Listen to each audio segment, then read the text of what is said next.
Bom dia, a graça e a paz do Senhor Jesus Cristo a todos. Como tema tratado de hoje, a nossa devocional é obedecer ao chamado de Deus. E o texto base encontra-se no livro de Juízes, capítulo 6, versículos 33 ao 40, que diz: Nesse meio tempo, todos os midianitas, amalequitas e outros povos que vinham do leste uniram os seus exércitos, atravessaram o Jordão e acamparam no vale de Jezreel.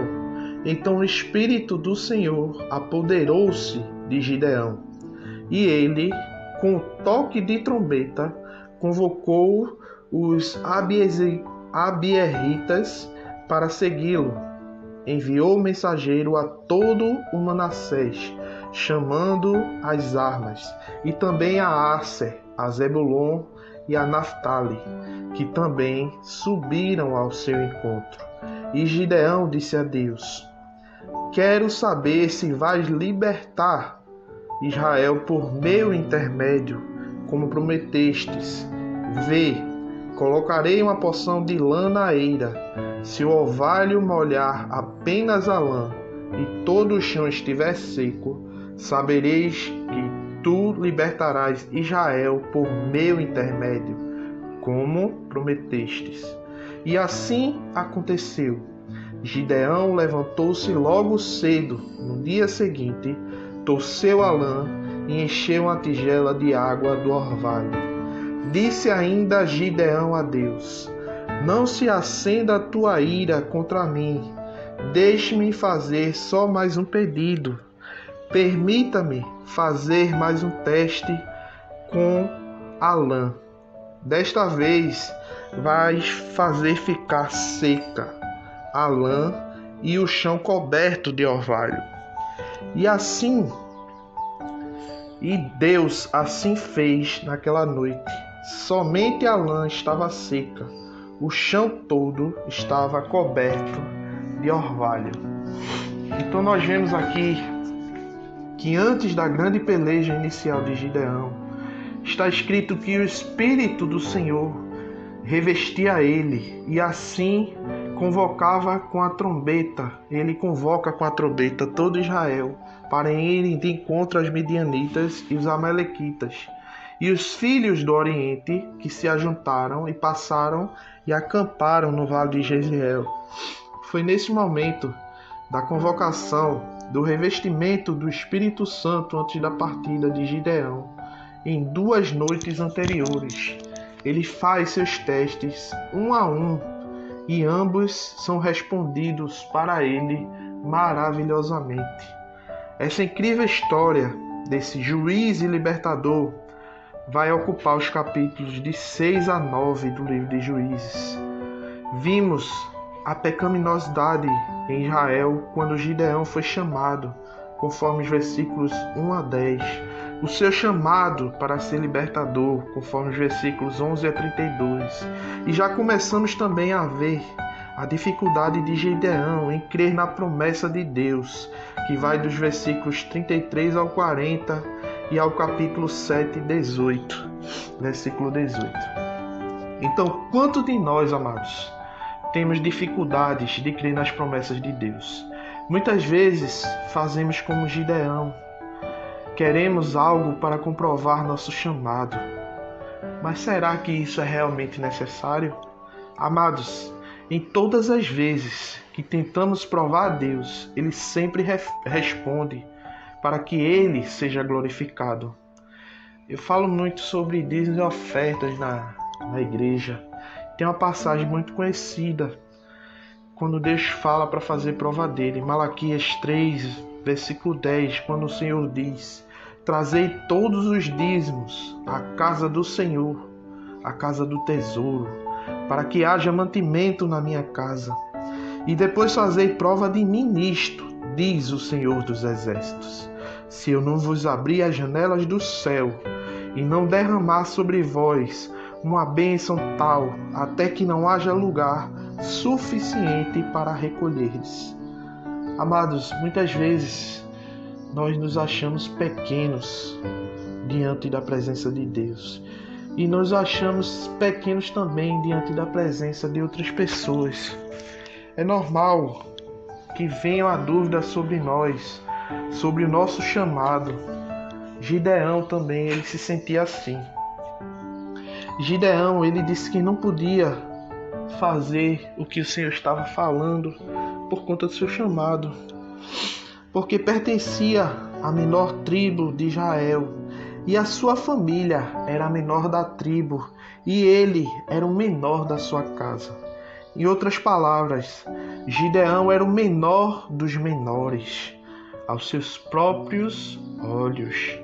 E é o que eu chamo de complexo de Gideão.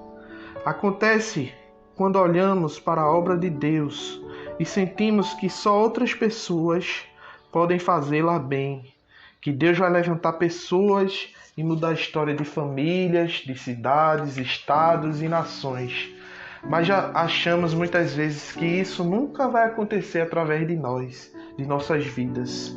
Então observe aqui o cotidiano de Gideão. Visto que o pai de Gideão, Joás, era uma abizerita, um clã de Manassés, conforme Josué 17:2. Este carvalho de Ofra não era localizado em Benjamim, mas sim ao norte, possivelmente perto da fronteira de Manassés, no vale de Jezreel.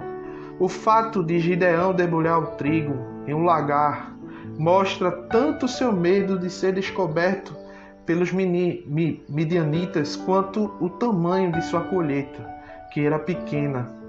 Normalmente, o trigo era debulhado em uma área aberta na eira, conforme se vê em 1 Crônicas, capítulo 21, dos versos 20 ao 23, por bois que puxavam as carroças como debulhadores sobre os caules. Mas existiu algo à disposição de Gideão chamou a atenção do Senhor, que o chamou de valoroso e declarou que estava com ele. Deus só quer de nós, amados, um coração disposto, mesmo que nós sejamos pequenos. Mas lembre-se, o grande é Ele, e Ele estando conosco, não temos o que temer. A palavra inicial do anjo declarou a presença do Senhor com Gideão, conforme Juízes, capítulo 6, versículo 12, na sua parte B, e versículo 13, que descreve ele como um poderoso guerreiro. Embora essa descrição possa ter sido de forma profética, visto que neste momento Gideão era tudo menos um poderoso guerreiro, provavelmente era uma declaração de Deus sobre que ele se tornaria através da sua unção, através da unção de Deus. Imediatamente, Gideão questionou sua declaração, pois em sua cabeça não fazia sentido que a presença de Deus fosse com ele e toda aquela aflição estivesse esmagando a sua vida. O Senhor o encoraja a salvar Israel das mãos de Miriam, conforme Juízes, capítulo 6, versículo 14. A palavra força é provavelmente uma referência à presença de Deus mencionada antes, no versículo 12. Gideão, ele não se sente capaz. Ele acha que não tem estrutura, conforme Juízes 6, versículo 15. A garantia de Deus de que sua presença estaria com Gideão e a facilidade com que ele conquistaria a vitória sobre os midianitas era uma promessa que certamente o encorajaria, conforme Juízes 6, versículo 16. A atitude de Gideão é fantástica. Ele, de fato, é um homem valoroso, inconformado com a mediocridade. Ele sabia o que significava a presença de Deus na vida de alguém. O único erro que ele cometeu foi não perceber que a aflição era fruto do próprio pecado do povo. Mas isso é o que a maioria de nós fazemos. Sempre achamos que a culpa ou a negligência é de Deus, ao invés de olharmos para nossos próprios atos. Percebemos a hesitação de Gideão. O anjo do Senhor declarou que seria com ele, e a força dos midianitas seria enfraquecida diante dele. Amados, quando você se sentir só, sentir pequeno, quando você vê o grande problema que está à sua frente, lembre-se do grande Deus que você serve, que está com você todos os dias, conforme Mateus 28, versículo 20, que diz: Eis que estou convosco todos os dias, até a consumação dos séculos. Amém. Jesus abençoe seu dia.